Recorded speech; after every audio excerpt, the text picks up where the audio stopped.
So I want to start by telling you a little bit about myself. I'm doing that in part because there are some disclaimers in terms of the material I'm covering and the approach I intend to take. Religiously, I come from an Orthodox background. The vast majority of my religious training was done in Orthodox yeshivot. Though I'm now trained as a liberal rabbi from a post-denominational school, the Academy for Jewish Religion. And one of the, I would say, the essential differentiating feature between Orthodox Jewish education and the liberal movements of Judaism are quite diverse, as are the Orthodox parts of communities of Judaism are quite diverse. But a key differentiating feature, how does a group of scholars identify as Orthodox or liberal, is their view of the historicity of our sacred texts. Coming from an Orthodox background, I learned to see the Torah and the wisdom of God is timeless and therefore unchanging. And a lot of scholarship is devoted to reconciling different points, what seem to be different points of view across the generations. Whereas in my training in universities and in a liberal rabbinical school, I learned to see our texts as having evolved with time. And so I said there's a disclaimer. Half of our class today is going to be looking at sacred text, and I'm teaching it from a historical perspective.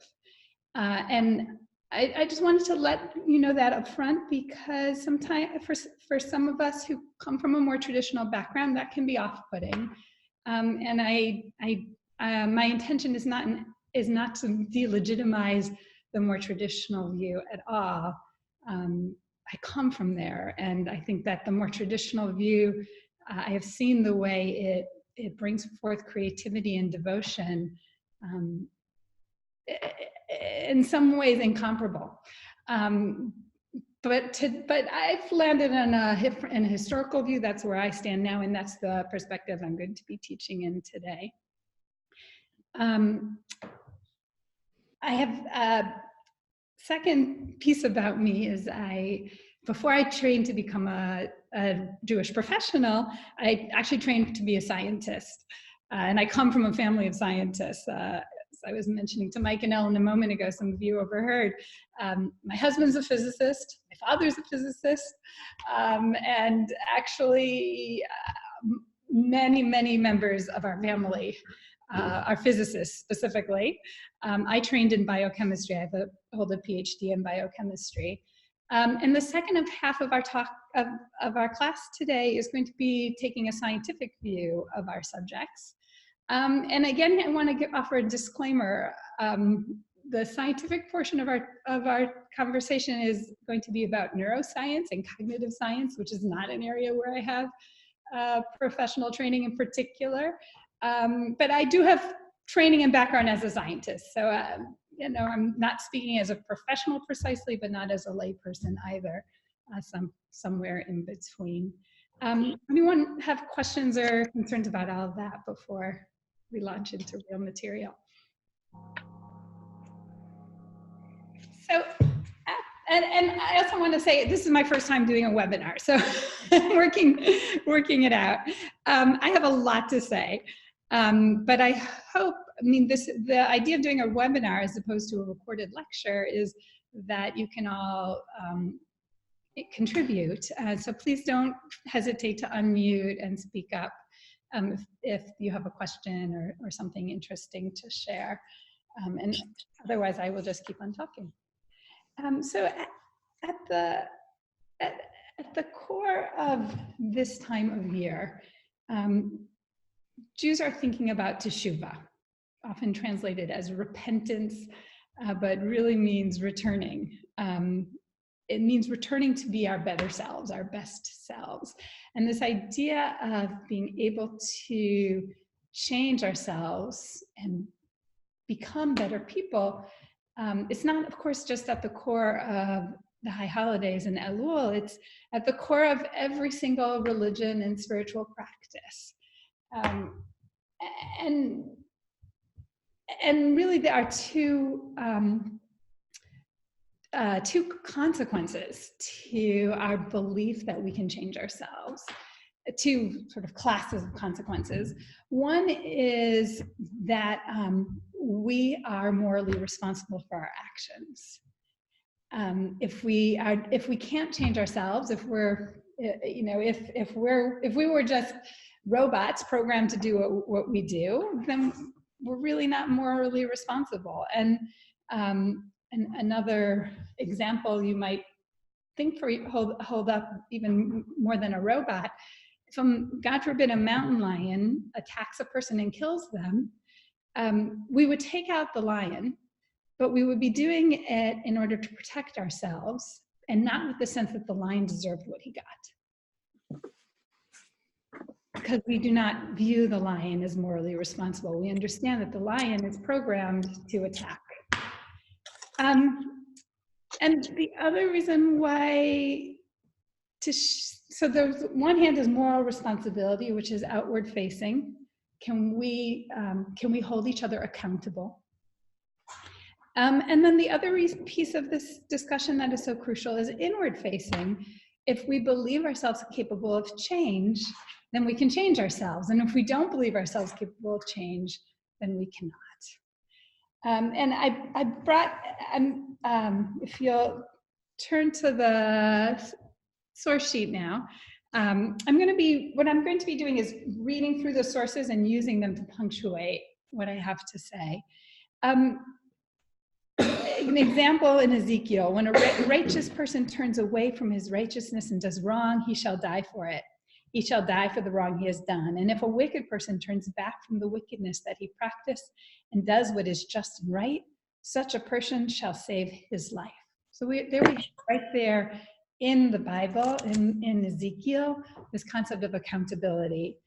And then I'm afraid one of my sources got left out. But an example from the Talmud of the opposite, that our belief, or not opposite, but the other face of this, our belief in our ability to change is critical to our ability to change. It's a beautiful Talmudic teaching that says that if you take one step towards teshuvah, God will open the path wide for you. You need to take the first step.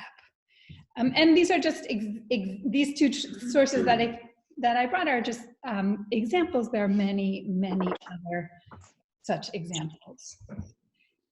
So that is called, this ability to change ourselves that what we call teshuvah is dependent on free will. We can't be expected to repent, to return, if we don't have the capacity to make our own decisions and choose our own actions. And I think it's worth noting here that all of us have the perception of free will. Nobody. I've got I like to use my example of sugar. I've got a nice big bottle of sugar here. I have confessed publicly in the past that I'm a little addicted to sugar. I have the sense that it's my choice right now whether I'm going to open this bottle and drink it. None of us feel like we're compelled one way or the other. But right, so we all have the perception of free will, but whether or not we actually have free will is something that scholars, philosophers, today scientists have grappled with for thousands of years. And what stands opposite to this concept of free will is a concept called determinism, that all of our actions are determined before we actually take them. In classic Jewish thinking, determinism takes the form of omniscience, that God is all-knowing. So omni is all, shin's like science is knowing. If God knows everything we're going to do, then how do we have a choice? It's already been decided. God already knows it. And this seems to be a paradox. Now, there are other forms of determinism besides omniscience, and in this second half, we'll be touching on those. Before I launch into more text, are there any questions or thoughts so far? Is everyone with me? One thing about the webinar is I cannot read your faces at all. So Mike and Ellen are your stand-ins. When I teach, I'm very used to like going off of what I see on people's faces. So please do interrupt if I'm confusing you or if something is troubling you, because I won't be able to read it on your face. So interestingly, I said for thousands of years that this has been a tension. Now we're going to take a historical critical look at some biblical texts. And what I see and other scholars of the Bible see in reading these texts is that the concept of omniscience did not enter the conversation until the early Middle Ages. And so I'm just going to read through all these, a bunch of sources in a row, and they're going to paint up, if you look at them without thinking about what you may have studied in the past, what your religious school teachers taught you, or your rabbi has taught you about what the Torah says, and just try to look at it as if you were reading these verses for the first time.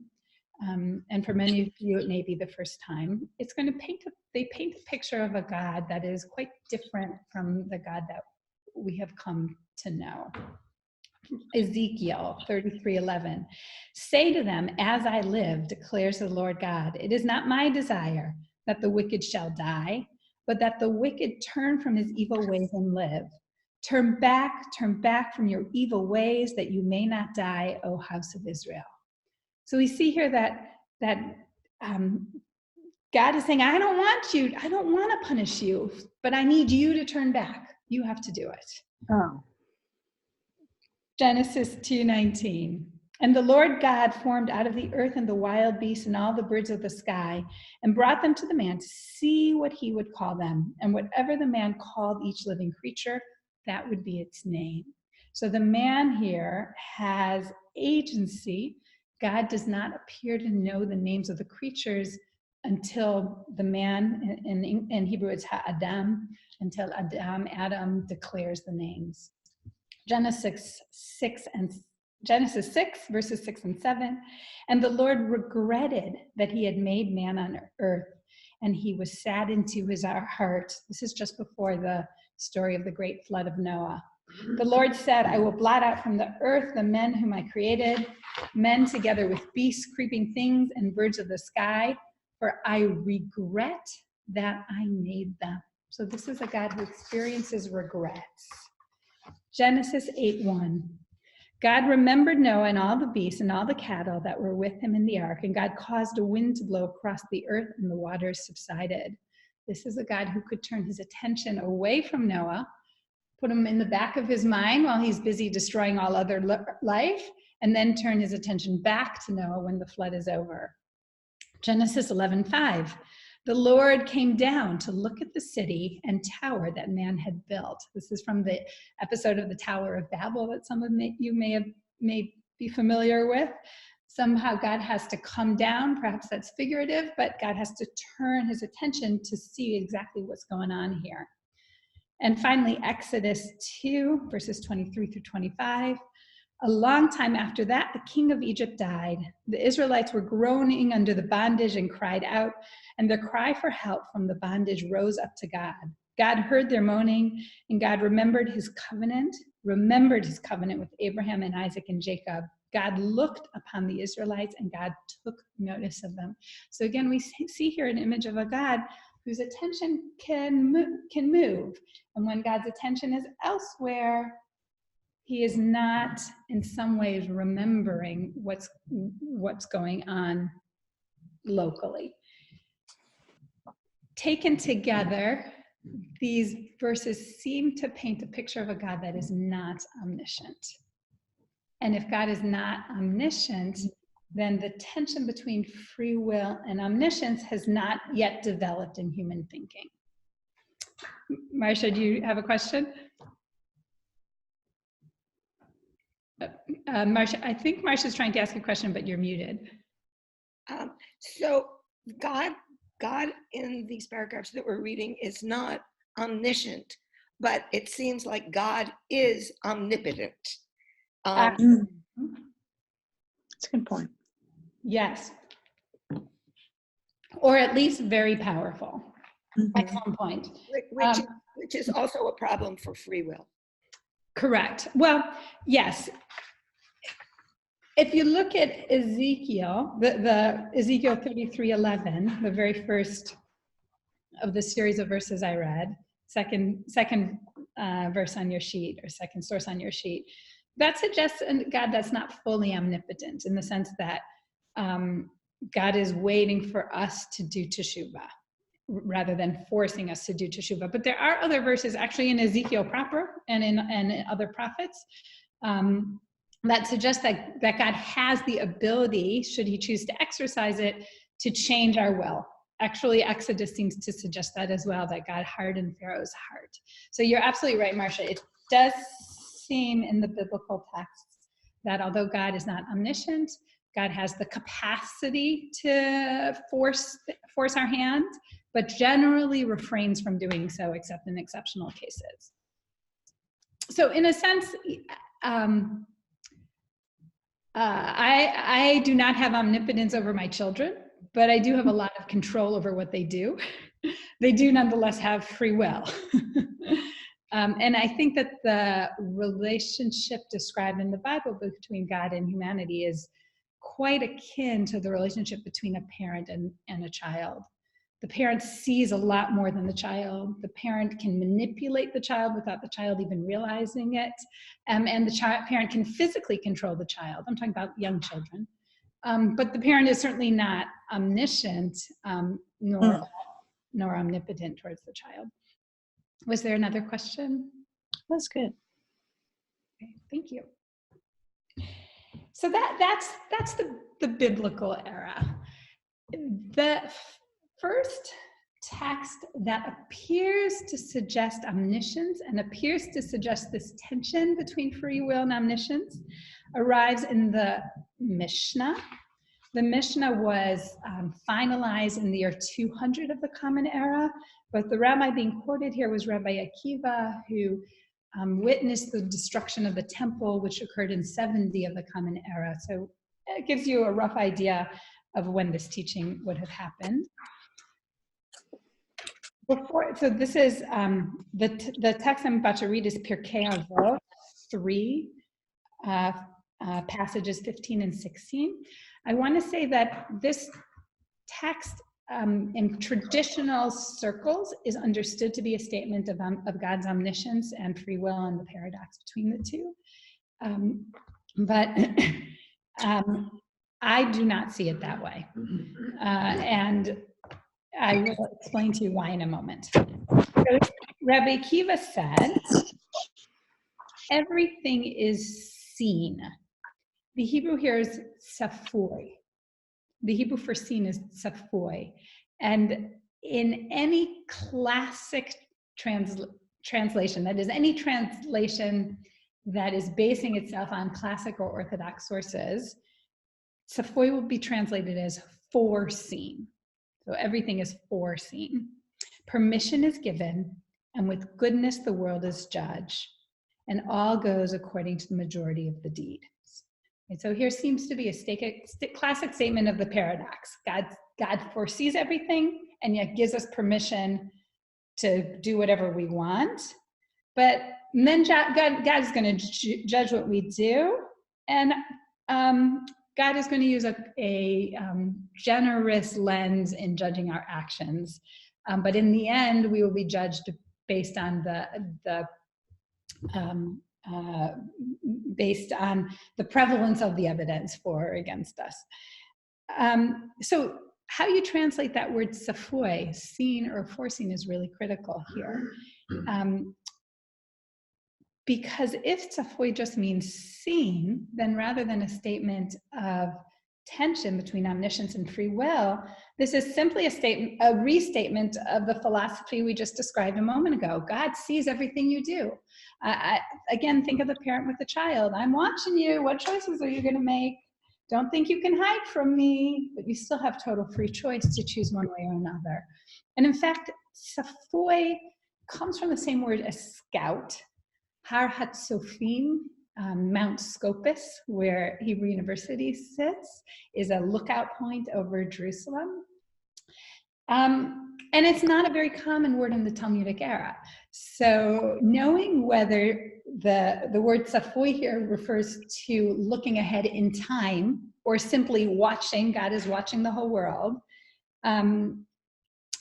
If we only have this text as a basis, I think either interpretation is legitimate. If we're aiming to, if we have a non-historical view of our sacred texts and we want Rabbi Akiva's thinking to mesh with those who came later, then translating Safoi as foreseen makes perfect sense. I'm going to read the rest of Rabbi Akiva's teaching here. Rabbi Akiva would say, everything is given as collateral. In other words, everything that you have, you think it belongs to you, my earrings, my shirt, my body, my Pepsi, none of it is yours. All of it is on temporary loan from God. And a net is cast over all of life. In other words, we feel like we're totally free, but in fact, we are contained. The shop is open, but the shopkeeper rotates, and the accounting ledger is open. So the shop is open, come and take whatever you want, but know that someone is keeping an eye, and not only keeping an eye, but writing down what you're doing. The hand writes, everyone who wants to borrow can come and borrow. Come and take. It's God's world and it's open to you.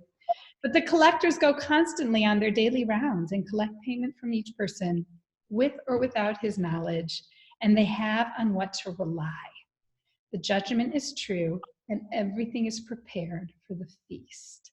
So there's a promise of reward yet to come, a sense of accountability, and a sense of openness to make free choices.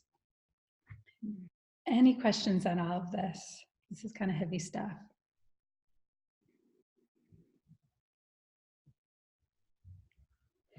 So why did I choose to translate Rabbi Akiva's statement as everything is seen rather than everything is foreseen? And certainly all of the Orthodox translators translate it as foreseen.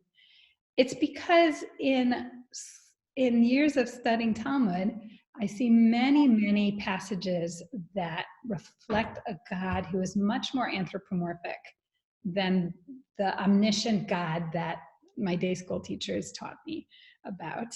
And I bring you just two examples on the next two sources, but the Talmud is replete with them. Rabbi Pinchas the priest said, this is from Midrash Tanchuma, so it's the same time period as the Rabbi Akiva teaching. The Holy One does not desire the punishment of his creatures.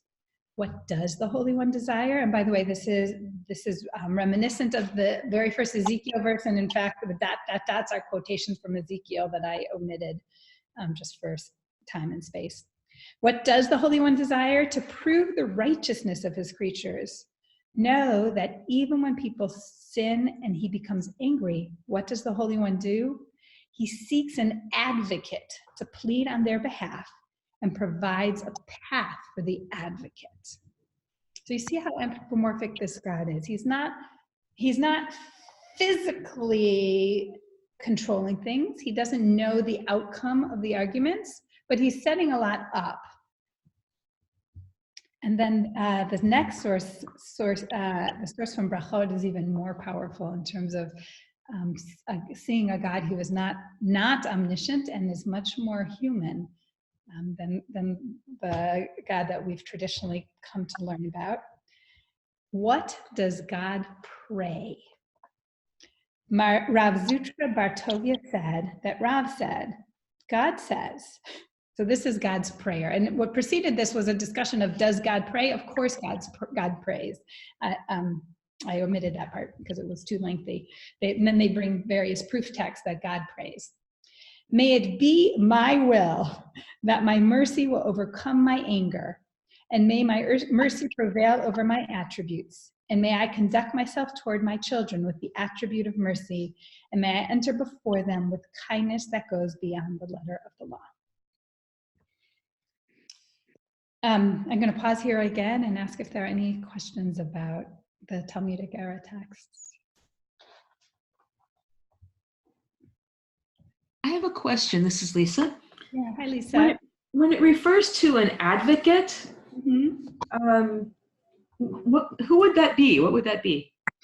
Great. So Talmudic literature often describes describes issues of morality in terms of courtroom. And there's a kategor and a sanegor, which is the prosecutor and the defense attorney. And they stand before God and they make a case for the punishment or reward of the individual. And it's really not clear to what extent, putting on a historical lenses as opposed to the more traditional lens, it's really not clear to what extent the ancient rabbis believed that there were actually angels who stood up and argued before God. We see in the book of Job that Satan is an actual character who actually converses with God. So Satan would be the opposite of the advocate. Or it may be that they understood this as metaphor to describe the way in which God holds us morally accountable. So it's really not clear which was intended, but it is a common image that's evoked in the Talmud and in Talmudic era texts. Marsha, can you unmute? Marsha, you're muted. Okay. Am I still muted? No, you're good now. Okay. Two thoughts. First of all, it seems like we also have human advocates that are appointed by God. The prime example being Moses, and who obviously argued cogently and effectively for Sodom. But on the other hand, I was wondering when it crept in our philosophy that we also have the right to put God on trial. Oh, that's fascinating. Yeah. So actually, that's you raised two really good points. The concept of a human advocate seems to be distinct in Talmudic literature from the roles that human beings can play for each other. But it's very clear that the role that human beings play for each other is also very, very important throughout Jewish literature. And the notion that we are doing God's work in the world is very prevalent in Talmudic literature. That language of advocate is usually not applied to human beings in this sort of context. But it's a continuation of the same idea. The idea of putting God on trial, I don't think that, I could be wrong here, because as I'm saying, I'm like, but I cannot think of any text earlier than any pre-Holocaust text that raises that idea. But I could be wrong. Yeah, Mike. Sometimes one looks at the binding of Isaac as Abraham putting God on trial. Yes, which did everyone hear what Mike said? He said that that some scholars look at the binding of Isaac as Abraham putting God on trial, which is a really powerful interpretation. It's also a very modern interpretation. So now that's all I brought for Talmudic era texts, and in around the 10th century we see a shift.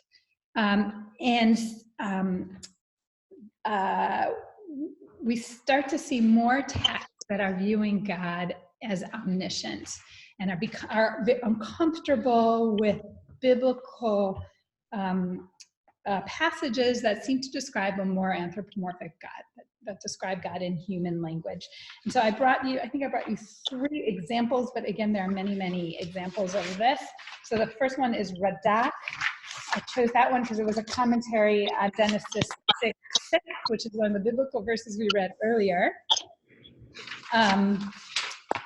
So all of the medieval rabbis, scholars that I'm bringing are Sephardi rabbis living in the 10th to 12th century, 11th through 13th century, I would say.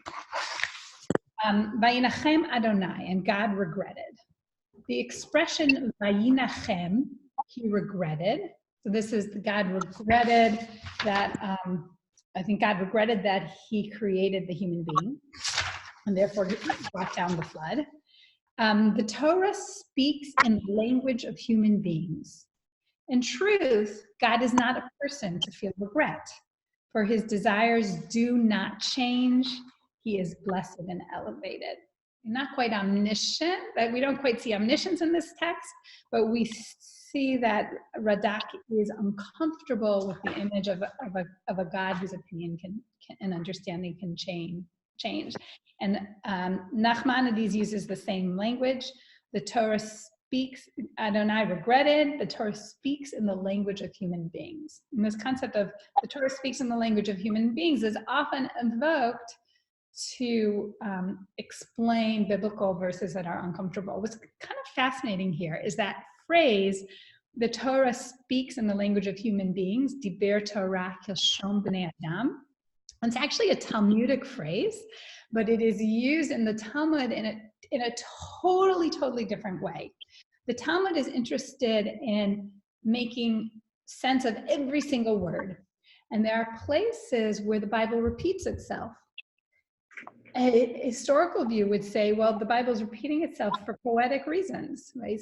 Sometimes you say something twice for emphasis, and the Talmud then they'll follow a scholarly debate. Well, is the repetition here meant to teach us something, or is it simply speaking in the language of human beings?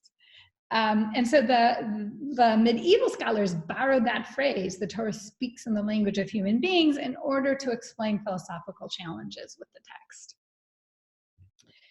Finally, one more medieval text, which I think sums up the medieval position perfectly, and this one is on Rabbi Akiva's text, Rabbeinu Yonah on Pirkei Avot. As God gave into the hand of people to do all that our hearts desire, whether good or whether bad, as it is stated in Deuteronomy, see, I set before you the choice between good and bad. Maimonides, may his memory be blessed, said that this thing is from the wonders, meaning it's beyond our understanding. That even though free will is given to humanity to do one's own will, the Holy One, blessed be he, knows what a person will want to do before the thought and before the action. So that's actually really important. We're going to hear it echoed in some of the modern ways of thinking. And not by force will man do the good or the bad, but rather from the will of his own heart. And God, may he be blessed, knows at the beginning that which will be his will. And even those things that are weighed out, and even those things that are weighed out, and it is possible that they will be, and possible what they will not be. He knows everything at the beginning of the deed, and it is a wonder. So in other words, to sum up the medieval position, it's a paradox. It doesn't make sense, right? That's what he keeps saying. It's a wonder, meaning we can't understand it. Somehow we have genuine choice, and yet God knows which way we're going to choose. Medieval thinkers love paradox. Medieval thinkers love mystery, which is why medieval texts are so rich for spirituality, because spirituality, at the core of spirituality, is a sense of mystery. Scientists don't like mystery so much and don't like paradox. When in my rabbinic role, I love mystery. Maybe I don't love paradox so much, but I love mystery. And as a scientist, when I saw mystery, the goal is to crack it open and solve it. So now I want to switch gears and turn, well, maybe I'll give 3 minutes to just reflect, give the opportunity to reflect on the Jewish literature, and then we'll switch gears and talk about some of the scientific thinking today. Does anyone have thoughts or concerns or confusions they want to share? Ellen? Well, I always have a question. Please. About interpretation of the Hebrew words themselves, given the fact that the Bible was translated and then retranslated and then retranslated into several different languages until it came to us. You know, so the you know,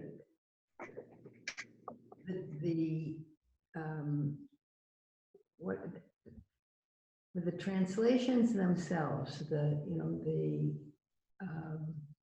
education, the way they teach this seems to me to be always a little bit equivocal. So the Tanakh, the Jewish Bible, the Hebrew is quite ancient, and scholars think they can pick apart strands of different traditions that got consolidated. So there's, there probably, if we're taking a historical view, there probably was a time when things were shifting and changing, but the language that we have, it goes back about 2,300 years, but basically unchanging. I mean, wasn't it translated into the Greek? The New Testament.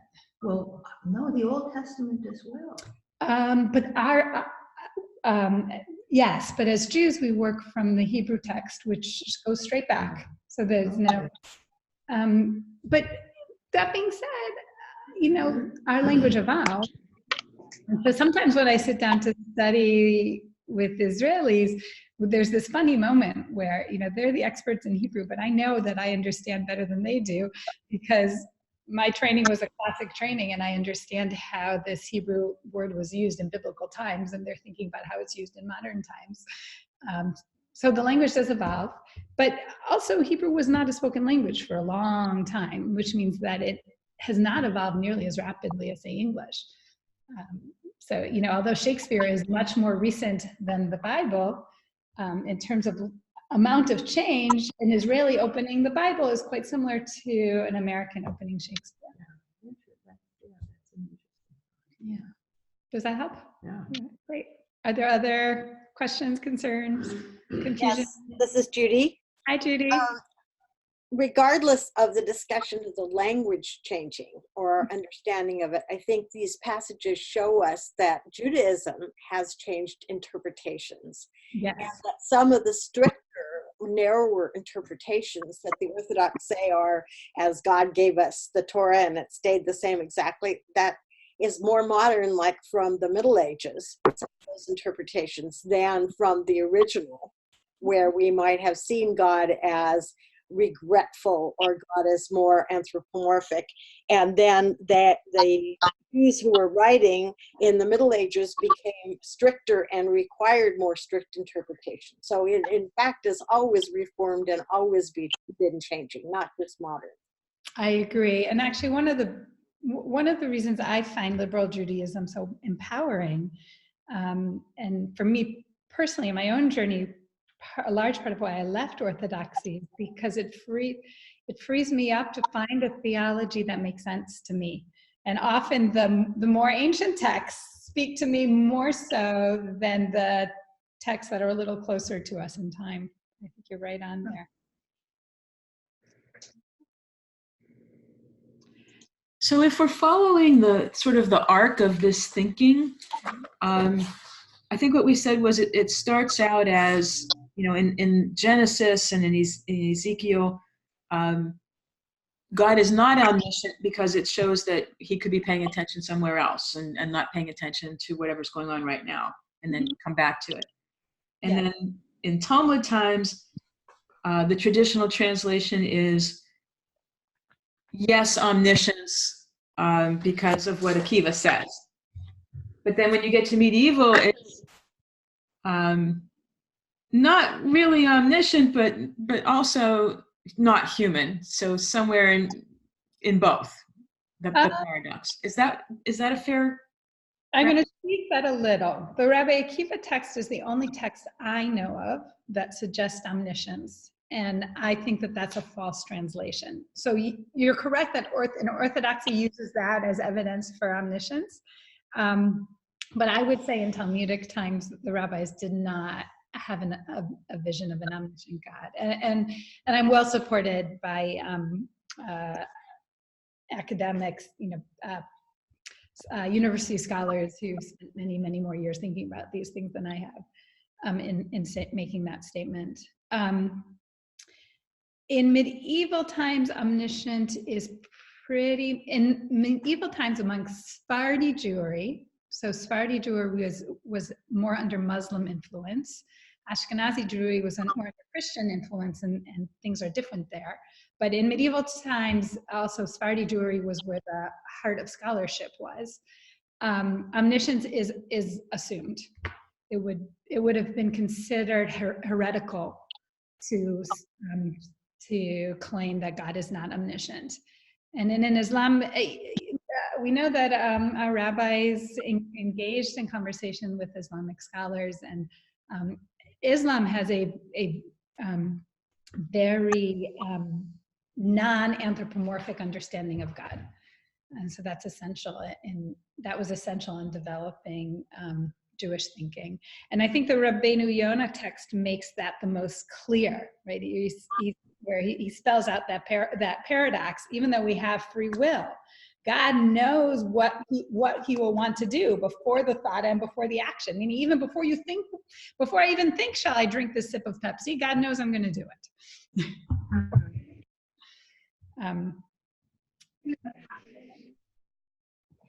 All right, I want to make sure I have some time for the modern stuff as well, but I'm happy to stick around at the end to take questions. So omniscience, of course, is not on the table in scientific conversations, but determinism very much is. And the debate between free will and determinism takes on, in many ways, much of the same form as this cross-generational debate in Jewish texts, which I think is just fascinating.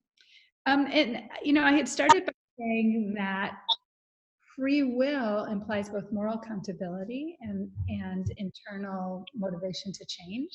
And that is very much recognized by modern scientists as well. So those who argue on the determinist side of the debate tend to be in favor of, for example, in our criminal justice system, to favor treatment options rather than punitive options. Let me step back for a minute. What I'm trying to say here is that the debate is not entirely philosophical, that there are really very serious real world consequences to how you understand this debate. So if drug addiction, for example, is something that is under a person's control, then punishment is the appropriate response when someone chooses drugs. And if drug addiction is not within the person's control, then punishment is not the appropriate response, and some sort of treatment is the appropriate response. And maybe I'm tipping my cards a little bit and choosing drug addiction as an example, but this debate has consequences for basically every issue in the criminal justice system. To what extent do we have choice and control in our actions? And part of the argument for determinism has to do with what we now understand about the biology of the brain, that it's undeniable that each of us has different capacities for social learning and moral judgment making. And earlier in the conversation, I mentioned that I have a lot of physicists in my family. It may not surprise you, given that fact, that I also have a lot of people in my family on the autism spectrum. Those two often go together. And something I've learned from loving people on the autism spectrum is that things that when I was young, I would take an offense to, feel like, well, if you cared about me, you'd pay attention to me. If you cared about me, you'd remember my birthday. well, remembering my birthday is a bad example because it can go in the calendar. If you cared about me, you would pay attention to me when I talk, right? I have learned over time that not paying attention to me while I talk is not necessarily an expression in these individuals of not caring, that they actually have a different level of ability to filter out what's important and what's not important. Our brains are constantly sorting information and deciding which ones to respond to and which ones not. And some of us will respond very quickly to a facial expression, will respond very quickly to someone else's question, and some of us will respond very quickly to a math problem.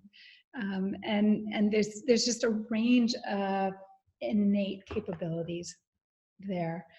Part of the argument for determinism comes, so that's one whole set of arguments that that we are just not all wired the same. Another whole area of argument for determinism is that there are fascinating psychology experiments that show that none of us really understand the reasons for our own actions. And if we don't understand why we're doing things, how can we be considered to have free will? So I want to share with you just one example that it blew my mind when I read about it. But there are many examples like this. Patients with epilepsy, sometimes if the epilepsy is severe enough, sometimes the treatment of last resort will be to split the left and right hemisphere of the brain. And remarkably, this will stop the seizures, and so it can be a life-saving operation. Equally remarkably, if in normal day-to-day interactions, neither they nor their family notice any personality changes. When they split the brain in half, the right and left side cannot communicate directly. The way the left and right side communicate in these patients is because they share the same body, they share the same input, same eye, same ear, so they're receiving the same input. And one side then has to make up stories for what the other side is doing. So the verbal processing center is on the left side of the brain, which receives input from the right half of the face. And they show a split brain patient two pictures. The right side, in this particular experiment, the right side saw a picture of a chicken, and the left side saw a picture of snow. So the verbal processing side saw chicken, the nonverbal side saw snow, but they held it like over here, so only one side could, each picture could be seen by one side. Everyone with me? Then they took the pictures away and they showed a series of pictures in front of the face, so both sides saw all the pictures, and they asked the patient to choose a picture that goes with the picture they just saw. So one of the pictures in the series was, oh, I'm sorry, the verbal processing side saw a chicken claw, not a chicken. Not a whole chicken, but a chicken claw, just the hand. So now, the side that saw the chicken claw, which is the verbal processing side, immediately points to a picture of a chicken. Makes perfect sense. The other side points to a picture of a shovel.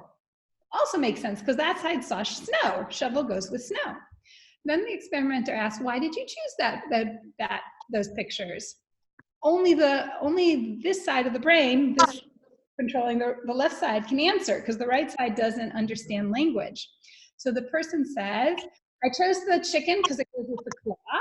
And without missing a beat, he says, and I chose the shovel because you need to scoop the chicken poop when you're done. Oh. Right, so this side of the brain had no idea that the other side saw the snow, but he came up with an explanation that made sense and he believed it.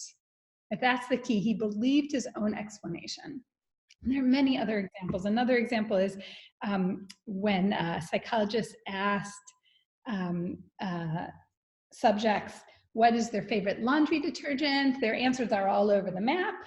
Tide, I don't remember what are laundry detergents. All kinds of detergents, they give all answers, 7 generations. But if there's a picture of an ocean wave sort of subtly in the room, the researcher doesn't point it out, there's just a picture of an ocean on the wall, statistically significant proportion of people will choose Tide as their favorite detergent. And they won't realize why. So I think that's the key point, is that we make decisions and we don't know why. So if we're making decisions and we don't know why, how can we have free will? Therefore, argue many modern day scientists, our decisions are determined. We're programmed to behave in a certain way, and we don't have control over it. It's a very problematic argument because, going back to the beginning, if we don't have control, we are neither morally accountable nor are we motivated to change ourselves. So now, I hope everyone can see the board. As I mentioned, my training is in biochemistry, which is much smaller than brains. And I also have a lot of physicists in the family. I think about this debate in terms of physical laws. And this is also discussed by cognitive scientists, so I'm not making this up.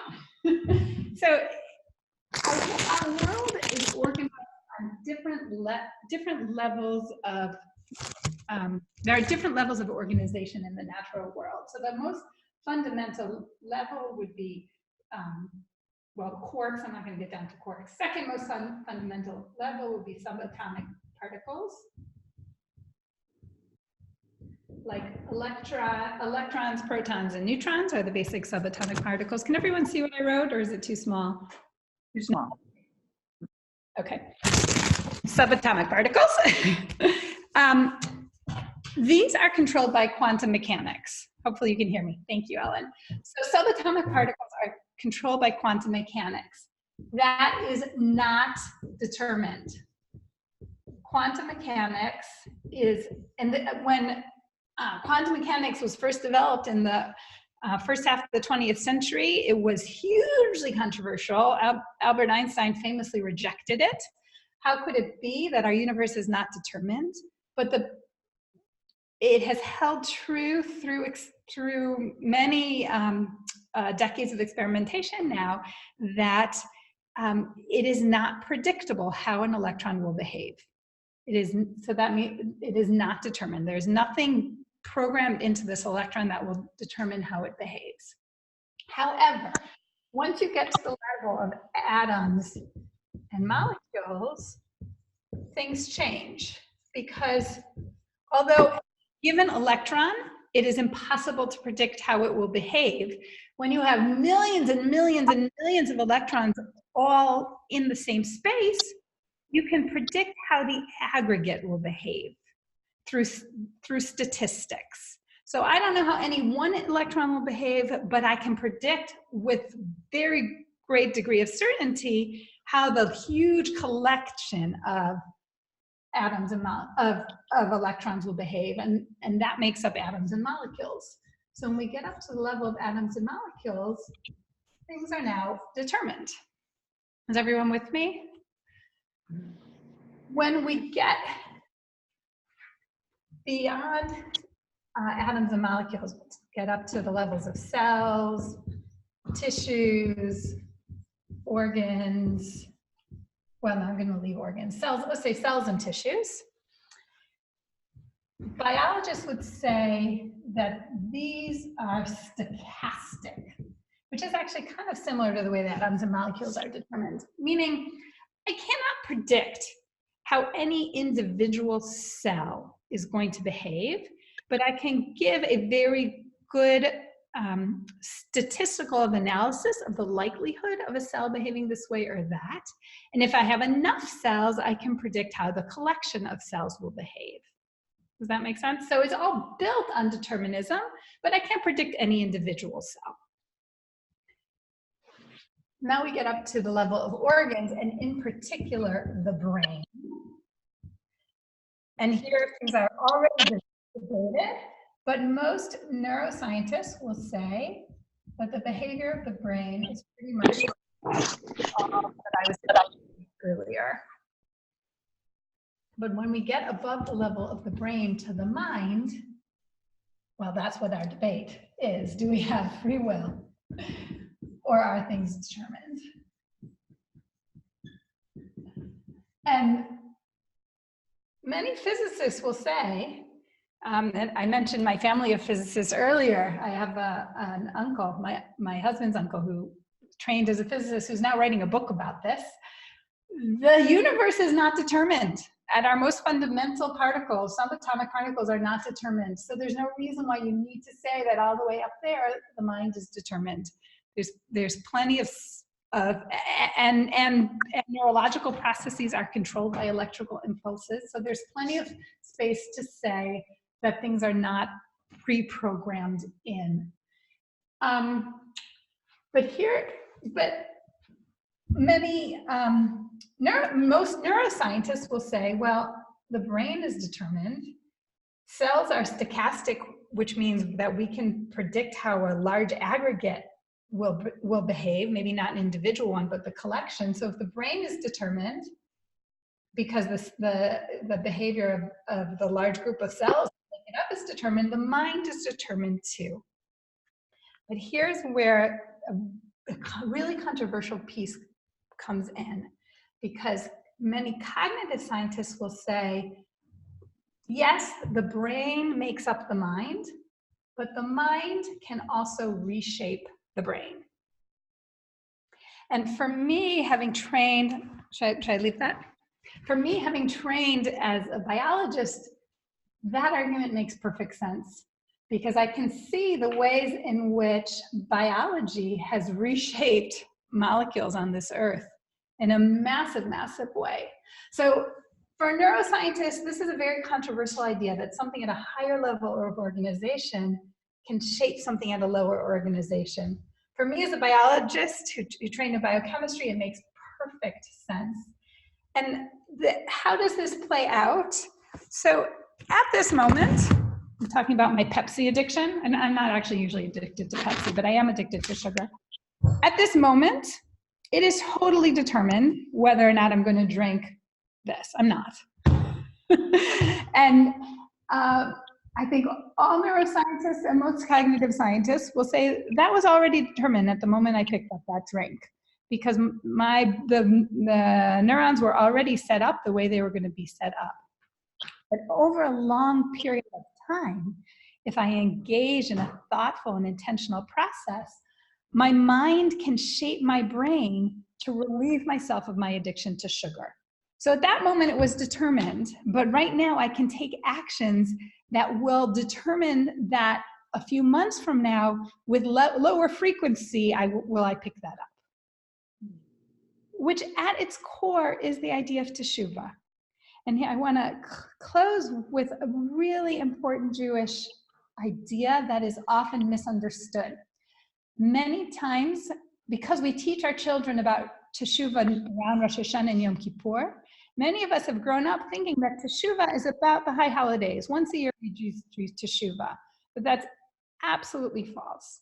The daily prayers include multiple repeated and emphasized prayers for teshuvah, asking God to help us repent and repair our ways every single day, many times a day.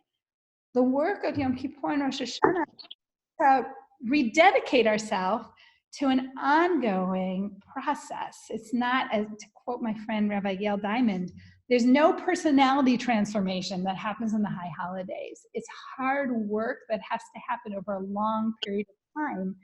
Teshuvah means allowing your mind to reshape your brain, which doesn't come easily, but I'm going to come down strong on the side of free will that I believe it can be done.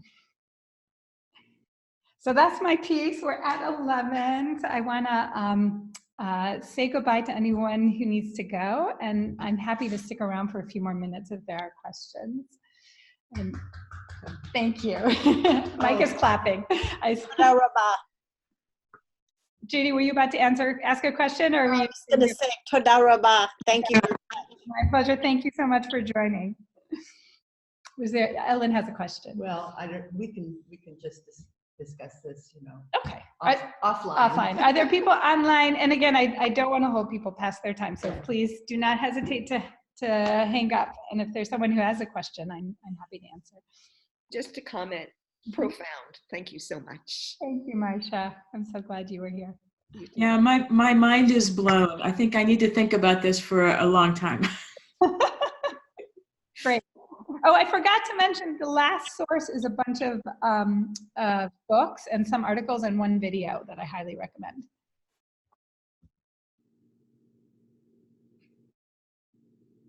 You want to ask a question, I Ella? do, philosophically. Yeah. Okay, so the mind and the brain, that's Descartes, you know, and so I think therefore I am. yes, Yes. no, that's right, and that's old stuff. Yeah.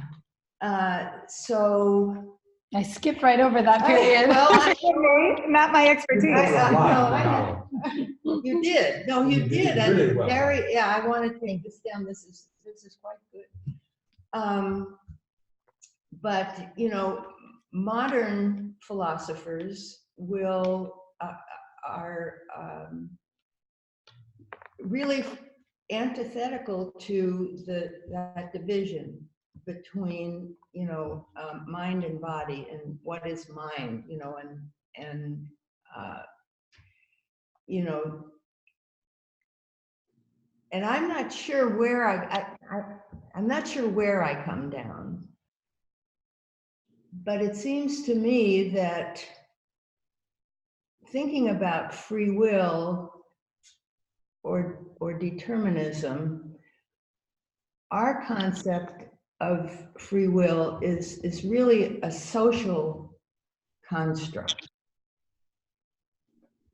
In order to create accountability, to impose accountability on society so that society can run in an orderly way. Yes. And yet, you know, I'm really not a mechanist, you know, that the human being is a machine.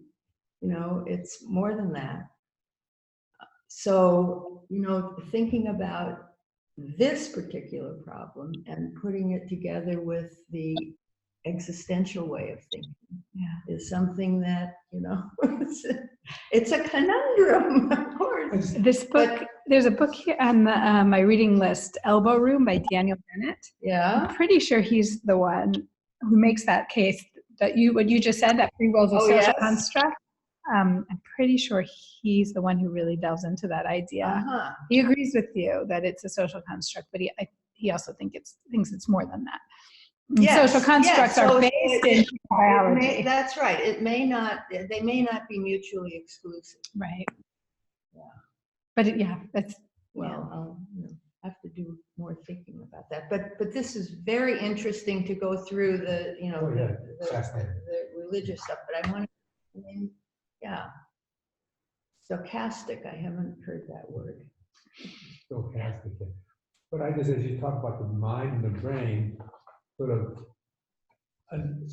looking at our physical body and the soul. Yeah. Same sort of perspective. Yes. No? Yes. Do we have the soul, or is the mind different from the brain?